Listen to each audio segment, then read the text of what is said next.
Info, news, vaovao. Info, news, vaovao. Info, news, vaovao. Miarabanao manaraka ny radiomada.com sy tvmada.com tsy ampy ny fangaraharaana ny fitantanana sy fitrandrahana ny arenan-kibon'tany eto Madagasikara raha ny valin'ny fanadihadiana nataon'ny ONG SAH. Mahatsapa ihany koa ireo olona nanaovana fanadihadiana fa tsy mbola mipetraka ny tamberin'andraikitra takian'ny olom-pirenena. Ny kolokolo no antony voalohany mahatonga izany raha ny hevitr'ireo olona nanontaniana.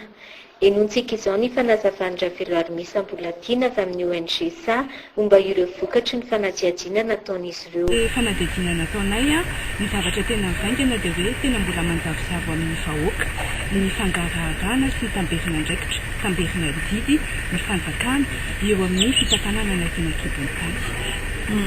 Inona tena le hoe manjavozavo dia inona tena antony tenenanareo hoe manjavozavo dia isare? Tsy izay aloha ny tena manjavozavo fa vahoaka ny antony hoe itenenan'ny olona zany afaka fahalalana anazy hoe manjavozavo indrindrandrindra eo amin'ilay hoe inona aloha ny anjaran'andraikitra ilay fanjakana eo amin'ilay fitantanana ny arenan-kibon'tany.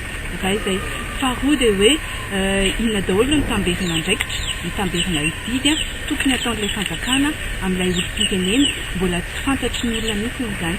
Dia ankoatran'izay hoe ilay fitrandrahana mihitsy no tsy fantatry ny olona hoe inona ny zavatra misy, inona ny zavatra tokony hitranga ka mahatonga n'ilay interprétation be da be zany ao anatin'ilay fitrandrahana eny amin'ny sain'ny olona tsirairay avy izay navondronay moa zany tao anatin'ilay fanadihadiana. Ny fahitan'ny olona anazy ny 5.7 isan-jaton'ny olona natao fanadihadiana zany no mahita fa tsy misy ilay tamberin'andraikitra sy tamberina didy avy amin'ny fanjakana makany amin'ilay olom-pirenena.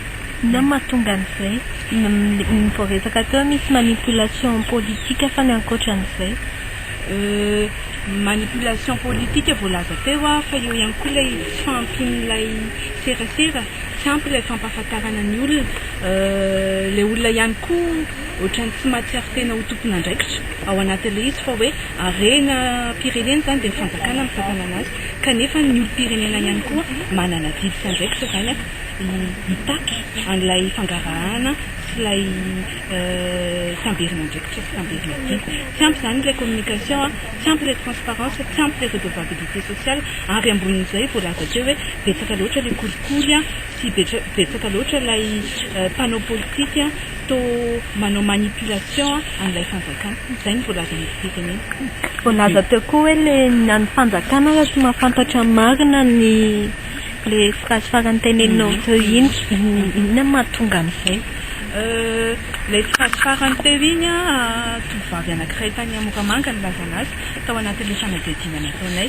Nilazainy hoe toa ilay fanjakana mihitsy ny tsy mahalala akory ary raha mahalala izy ohatrany tsy dia tena mahalala tsara.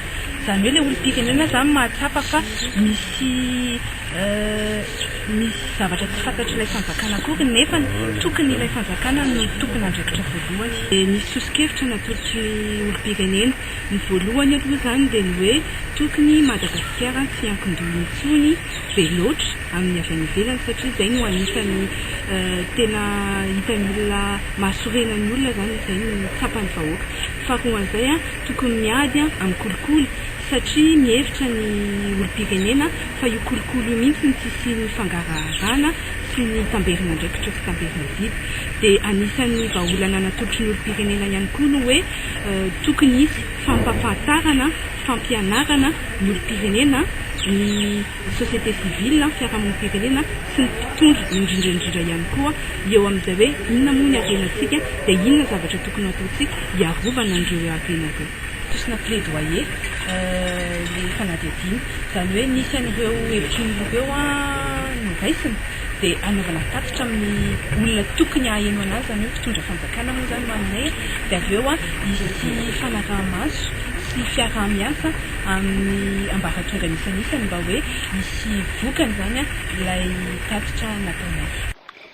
Marina moa fa tokantrano miisa 500 tamin'ny faritra loatra mangotro sy vakinakaratra no nanaovana ity fanajiajiana momba ny fangaraharaana sy ny tamberinandraikitra takian'ny olom-pirenena amin'ny fitantanana rena kibon'ny tany ity.